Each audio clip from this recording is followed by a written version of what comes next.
Hello বন্ধুরা, কেমন আছেন? নিশ্চয়ই ভালো আছেন। আজ রবিবার চলে এসেছি সকাল সকাল ছাদ বাগানে। একটু ছাদ বাগানে আসতেই মেঘলা মেঘলা ছিল।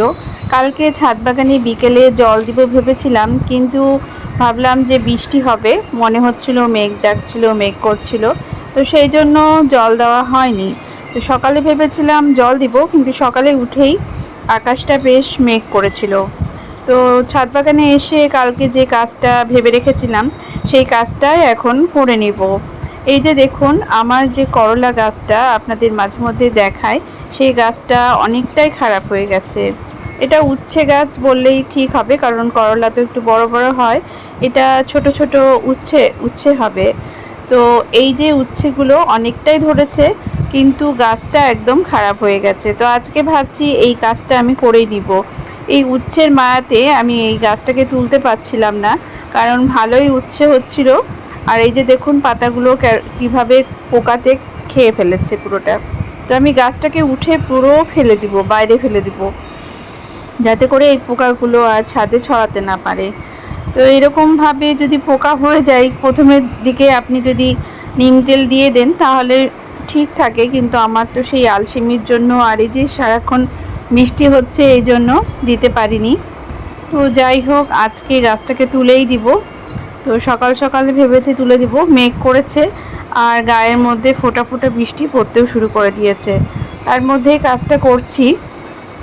আর এই যে দেখুন ফুলগুলো তুলে আমি একটু হ্যান্ড পলিনেশন করে নেব। আর একটা যে করলা গাছ আছে, ওই করলা গাছে তো শুধু স্ত্রী ফুল হয়, তো শেষবারের মতো হ্যান্ড পলিনেশন করে নিব। এই যে দেখুন স্ত্রী ফুলগুলো, তো এই স্ত্রী ফুলের সঙ্গে একটু হ্যান্ড পলিনেশন করে নেব।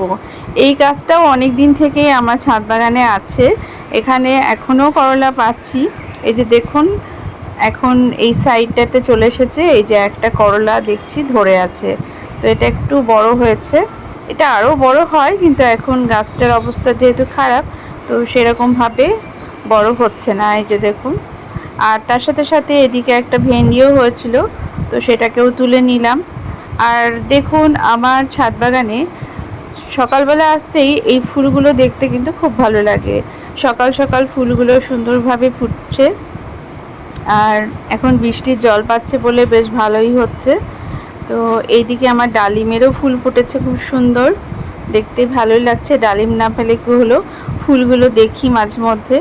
এদিকে নয়নতারার গাছগুলো, আমি ছাদটাকে অনেকটাই এখন একটু ফাঁকা ফাঁকা করেছি, কারণ বর্ষাকালটা তো অনেকটা ঘিঞ্জি হয়ে গেলে পরিষ্কার পরিচ্ছন্ন করতে খুব কষ্ট হয়, তাই জন্য একটু সুন্দরভাবে ঠিক করার, অ্যারেঞ্জ করার চেষ্টা করেছি।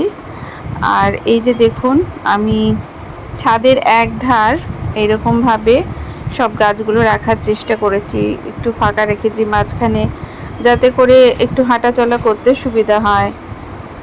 আমার গাছে অনেকই আজকে ফুল ফুটেছে, তো পুজোর ফুল বেশ ভালোই হবে। আর ছাদ বাগানে সকালবেলা আসলেই আমি কিন্তু এই যে ঢ্যাঁড়স দেখে দেখে তুলে ফেলি। তো আজকেও সেই মতো আমি ঢ্যাঁড়স তুলছি, সকাল সকাল এই কাজটা করছি। দেখুন গাছগুলো কেমন, যে তারাগাদা গাছগুলো আছে সেটা কেমন যেন ঝিমিয়ে পড়েছে, যেহেতু জল পড়েনি কালকে। তো এগুলো খুব তাড়াতাড়ি জল না দিলে পরে ঝিমিয়ে পড়ে, পাতাগুলো নষ্ট হয়ে যায় আস্তে আস্তে। তো এরপরে দেখুন এই যে চলে এসেছি, এইবার কিন্তু বৃষ্টি হচ্ছে, আর আমি ছাতা মাথায় দিয়ে চলে এসেছি। তখন তো চলে গেছিলাম, বৃষ্টি তখনও শুরু হচ্ছিল কেবল, আর এখন বৃষ্টি হচ্ছে। তবে আজকে যে বৃষ্টিটা হয়েছে খুব ঝমঝম করে বৃষ্টি হয়নি, মোটামুটি পিটপিট করেই হচ্ছিল, কিন্তু অনেকটাই বৃষ্টি হয়েছে। তো বৃষ্টির মধ্যেই আমি ফুল তুলতে চলে এসেছি, পুজোর ফুল নিয়ে যাব। আজকে অনেক থোকা জবা হয়েছে এই গাছটাতে, আরও আর একটা গাছে হয়েছে, মানে 3টে গাছে আমার থোকা জবা হয়েছে আজকে। তো সেই জন্য জবা ফুলটা বেশ ভালোই পেয়ে যাচ্ছি। এতটা জবা ফুল আমি পেয়েছি যে আজকে মানে সবগুলো তোলাই হয়নি আমার। এই যেখানে একটা জবা ফুল পেলাম সেটাও তুলে নিলাম। ফুলের সাজিটা যেন জবা ফুলেই ভর্তি হয়ে গেছে। এখানে লাল জবা তো প্রচুর হয়েছে, এখানে ঘিয়া যে জবাটা আছে সেটাও 2টো ফুটেছে। তো এরকমভাবে অনেকগুলোই ফুল ফুটেছে, সেটা তুলে নিচ্ছি। প্রত্যেক দিনই ফুল তুলে পুজো দেওয়া হয়। আর প্রতিদিন আমি তুলি না, আজকে বৃষ্টি হচ্ছে বলে আমি আজকে চলে এসেছি আর ছাতা নিয়ে এসেছি। কারণ অসময়ে যদি বৃষ্টিতে ভিজে যাই তাহলে কিন্তু এই সময় খুব জ্বর হচ্ছে। তো সেই জন্য আমি একটু সাবধানে আছি, কারণ নিজেদেরকে একটু সাবধানে না রাখলে এইসব কাজ করা অসম্ভব হয়ে যায়। আর এরপরে দুপুরে খাওয়া দাওয়ার পরে আবার ছাদ বাগানে এসেছি। দেখুন কি সুন্দর ঝাঁঝাকচকে রোদ উঠেছে। আর আবার সেই যে করলা গাছটা ছিল সেইখানেই চলে এসেছি। দেখতে পেলেন একটা প্রজাপতি কি সুন্দর উড়ে গেল, খুব ভালো লাগে কিন্তু। আর রোদটাও খুব উজ্জ্বল ছিল। আর সেই জন্যই আমি ছাদ বাগানে এসেছি, কারণ এই যে করলা গাছটা আজকে তুলে ফেলেছিলাম সেই করলা গাছের মাটিটা ভাবছি একটু রোদে দিয়ে নিব। কারণ কখন বৃষ্টি আসে কখন আবার ভিজে যাবে মাটিটা, তো আমি ভাবছি এই রোদে মোটামুটি মাটিটা একটু শুকিয়ে নিব। তো আমি এখানে একটা কিছু পেতে নিয়েছি, তারপর মাটিগুলোকে এরকমভাবে বিছিয়ে দিয়েছি। তো আমার কিছুদিন থেকে মাটির মধ্যে একটু আরশোলার উৎপাত দেখা যাচ্ছে। তো সেই জন্যই আমি একটু ভালো করে এগুলোকে শুকিয়ে নিব।